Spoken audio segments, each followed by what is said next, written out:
بسم الله الرحمن الرحیم. ملګرو سلامونه احترامات او نیکې هیلې. الله دې وکړي چې روغ جوړ او صحتمند به هم یې. او نن موږ ناستې کوو.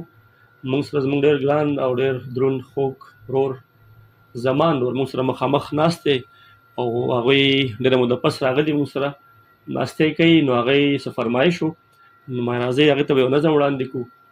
نو که ستاسو خوښه وي چې دا نظم دوی باندې واورو تاسې هم واورئ او راسره شئ. صحیح دی. موږ سره اوسئ په دې مرکه کې په دې ویډیو کې. زمان بھائی نظم عنوان دی افغان جنۍ. یو افغان جنۍ بیګا په خوب کې راغله، د اوښکو ډکې ډکې سترګې راواړولې لکه چې واوره د کالام د غره په سر ورېږي، لکه چې پرخه د ارمان په سوړ سحر ورېږي. راته یې ویل چې پرون ناسته په مکتب کې ومه، خپلو استادانو ته ولاړه په ادب کې ومه. همداسې ټول شاګردان ټول ولاړو، ټول په یو صف کې راټول ولاړو.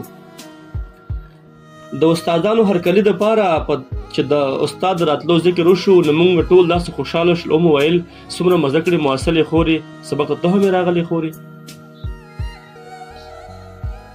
ما ورته ویل چې ته به څه جوړېږې د مستقبل د قام خدمت دپاره. ما ته ویل زه به خدمت کومه، زه به د دې خلکو ډاکټره یمه، د دې رنځورو خلکو، د دې مجبورو خلکو زه به علاج کوم او دغه یو ارمان دی زما چې زه ډاکټره شمه، ایله ایله به په هوا سپینه کونتره شمه. دا مې ارمان دی چې دا وخت به راځي زه به بیا ستره ملالۍ غوندې شم، زه به ډاکټره ګلالۍ غوندې شم.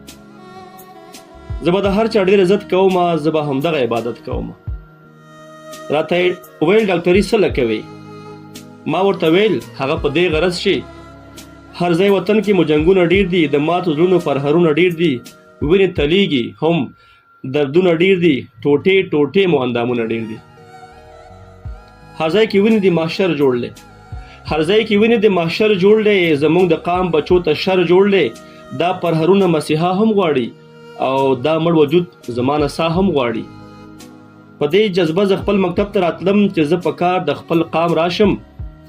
زما د قام بچی د ژوند ومومي، خیر دی که زه ستړی ماښام راشم.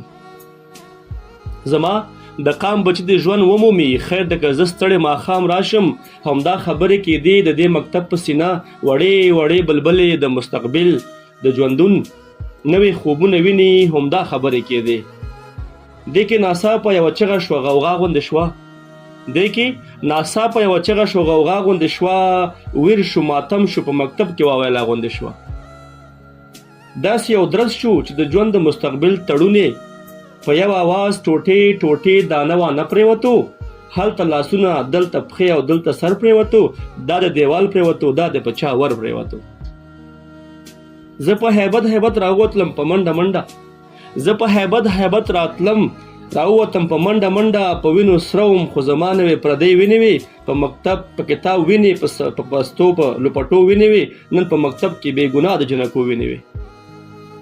زه په هیبت هیبت راووتم په منډه منډه، په وینو سره وم خو زما نه وې پردۍ وینې وې، په کتاب وینې، په بستو په لوپټو وینې وې، نن په مکتب کې بې ګناه د جنکو وینې وې، لکه پنجره کې ګرمې ګرمې د مرغو وینې وې.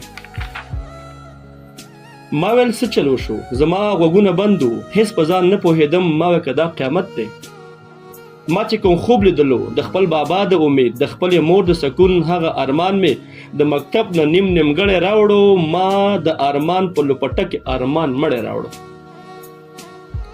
مندې سرتورې په سلګو وتې، چا اندامونه ټولو لګیا وو، څوک په لمبو کې جوړېدل لګیا وو، چا به خپل سر تندی وهل لګیا وو. یوه بېدرده کربلا جوړه وه د مکتبونو نه بلا جوړه وه، یوه بېدرده کربلا جوړه وه د مکتبونو نه بلا جوړه وه. ځان سره ډېرې شاګردان یوړل، ډېرې تنکي تنکي ګلان یوړل. زما مکتب زما ارمانو که نه، زما مکتب زما ارمانو که نه، هم د ارمان د باباجانو که نه.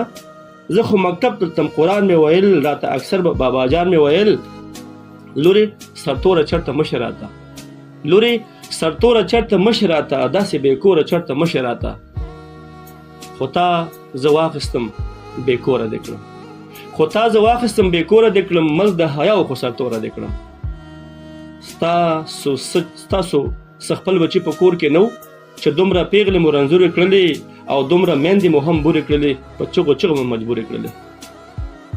څه مو ګناه څه مو خطا کړې وه داسې مونږ کومه ناروا کړې وه زما د هر ارمان قاتل وختې چې په ارمان د خاورې واړولې په هر یو ځوان د خاورې واړول ظالمه څه زما ګناه وه زه خو مکتب ته تلم په دې غرض چې زه به علم کې لږ ستره شمه زه به بیا لویه شم ډاکټره شمه خو تا وزر زما پرېکړه راته د الوتو نه زه اوس پاتې شومه او د لوستو نه زه اوس پاتې شومه دا څه چې کړې دا خو قرآن کې نشته دا څه چې کړې دا خو قرآن کې نشته دا خو د یو ملا بیان کې نشته تا خو ظالمه انتها کړې ده په هر مذهب د ناروا کړې ده نه د مکتب نه زندګۍ پاتې شوم بس زه بې وزرو مرغۍ پاتې شوم دا کوم مذهب کې تا کوم مذهب کې دا جواز راوړی تا کوم مذهب کې دا جواز راوړی چې زما مرد ته د بم بارود आवाज راوړی دا د کوم ساز راوړی دا د کوم انداز راوړی زما د کلي په مرغو پسې د جاز راوړی